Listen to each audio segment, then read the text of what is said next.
Hello guys, hope you're doing well. This short video will be on API connector, and basically what I'm looking for is a weather API connection, so I'll be making this part. Okay, so first I will go to this weatherapi.com for the API, and for this I will need to have an account, and on my account there will be an API key. I will copy this key from over here.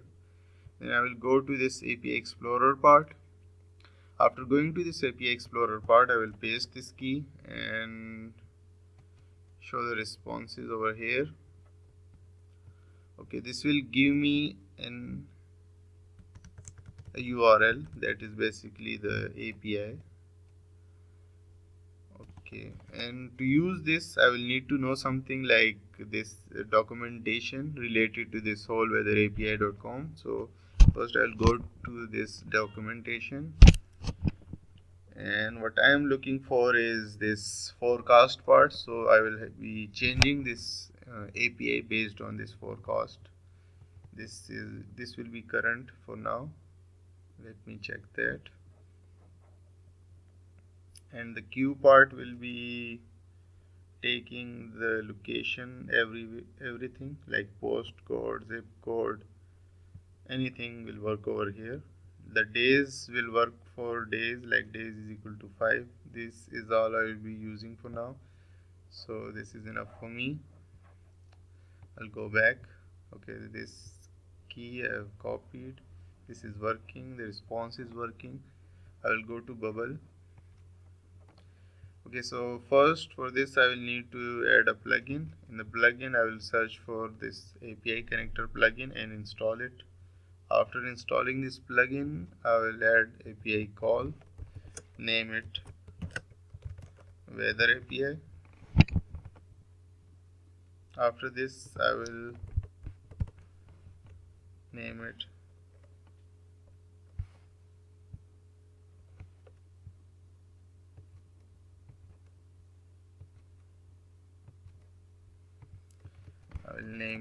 based on forecast. Okay, so this is forecast call. I'll paste the key and initialize it. Okay, so it's working. That's great. Let's have some changes based on our needs. What I was looking for, it was forecast, so I will paste the forecast part, and also I was looking for was days, so I'll be using days equal to 7 for starting. That's it. Now reinitializing the call. Okay, so let's see the API is working or not. Here it is, the forecast is working, so I will save it. Perfect. Okay, let's go to our editor. I have made this design for this specifically. Okay, let's go to this repeating row. On the top I will add this API. So for this I will search for API, select this weather API, and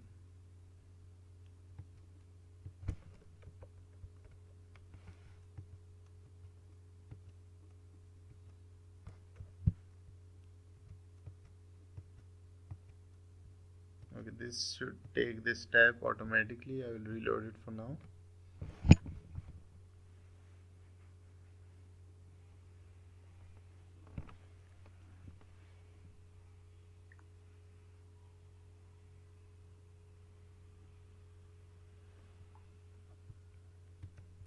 Okay, let's do it again.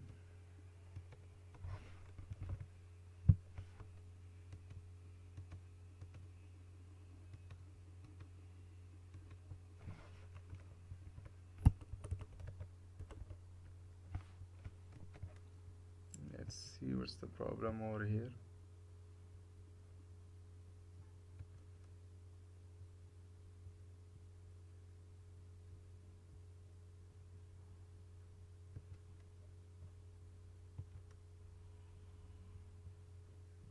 The call is working, everything is good.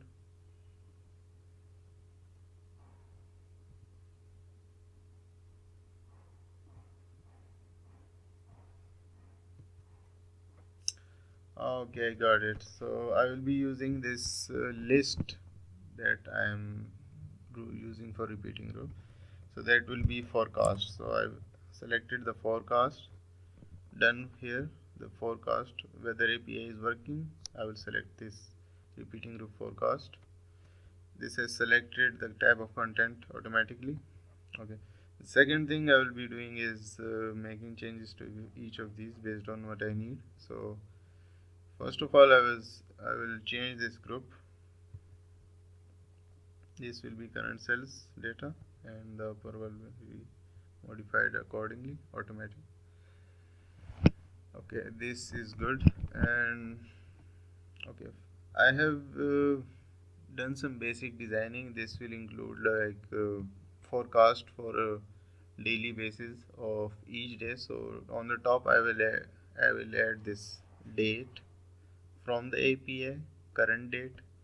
Then I will add this average temperature part, maximum temperature part, minimum temperature part, and at the end I will add this condition icon. So for this I go to current sales date. I'll clear it and do it once again. Current sales forecast date. This is the date option. Okay, but for this part I will do this group sales average temperature. Group sales forecast average temperature in centigrades. This is good. Okay, the same goes for max temperature,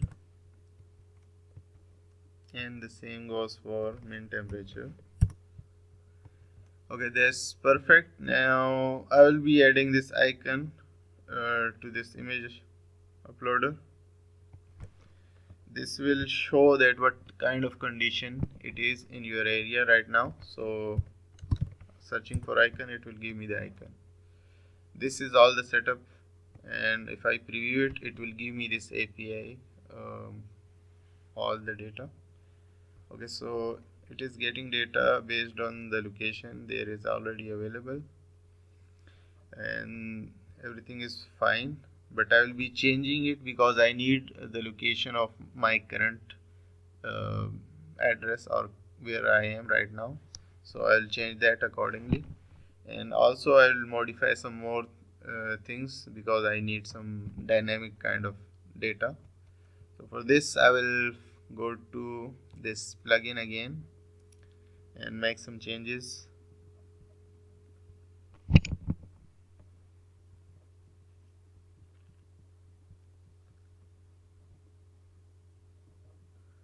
Okay, everything is good. I will have to do the changes to this part. I want this query to be dynamic. I want it to be automatic. So I've changed this, and the days to be dynamic as well. So I will change that as well.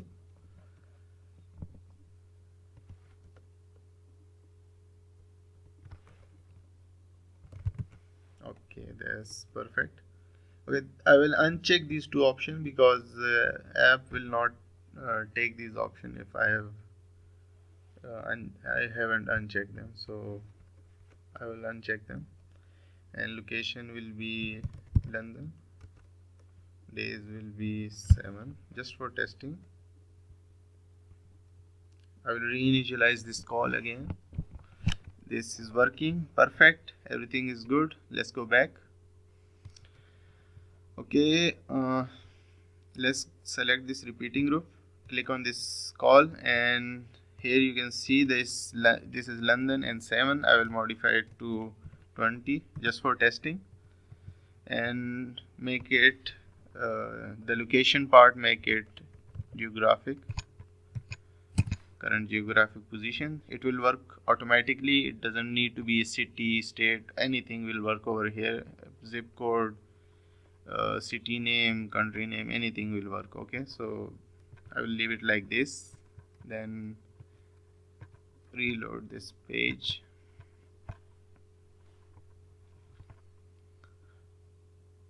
Okay, perfect. It's giving me 20 data, and based on my current location, it will ask for location permission. So